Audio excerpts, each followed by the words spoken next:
This is the Andrew James 90-day cat feeder, and we've owned this for 2 years at least, and it's been really reliable. It's an amazing feeder, and we've got 6 cats that it looks after. Amazing.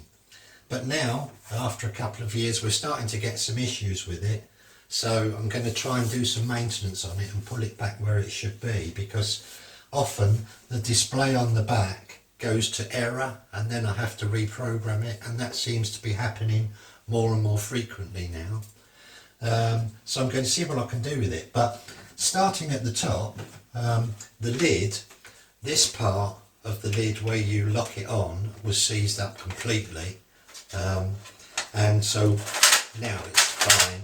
And all I've done is I've put some silicone spray around the moving parts of the springs and the bit that swivels, and that bit's fine now. So that's the lid sorted.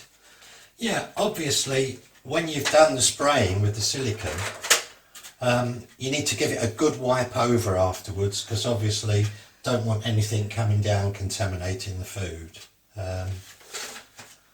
So that's that bit. So I've now removed all the food from the cat feeder and separated it apart here, and as you can see it really does need a really good clean out. So that's the next stage. Obviously you can immerse this part in water to give it a thorough clean, but the bottom part with the batteries in, etc., and all the electrics, you're going to have to be very careful with that and not get it wet. So I've now cleaned out the lower half of the machine, which involves doing not only this side of it, around here where all the moving parts are, and on the back end of it as well, all under here.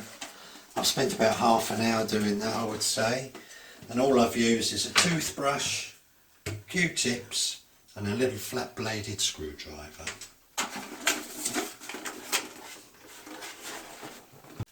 Okay, what you can actually do now, once you've got this piece cleaned as best you can, you can actually switch it on. Where's the switch? Here it is. You can switch it on and you can watch the feeding part rotating just here,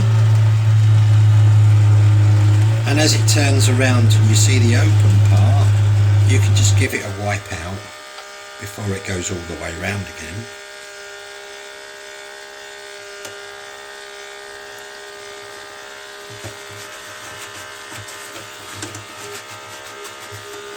Just like that.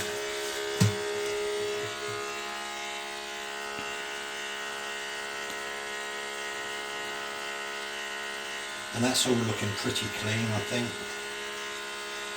Definitely compared to what it did look like anyway.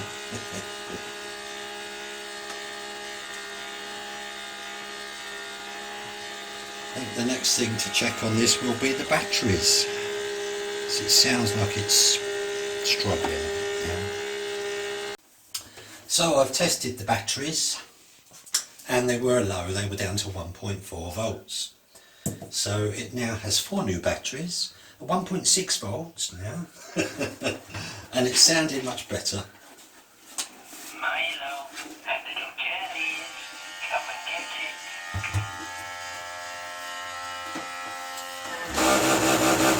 A bit more on now. So I think it's time to rebuild it now, give it a try. So I've popped it all back together now, reprogrammed it, and now we'll refill it.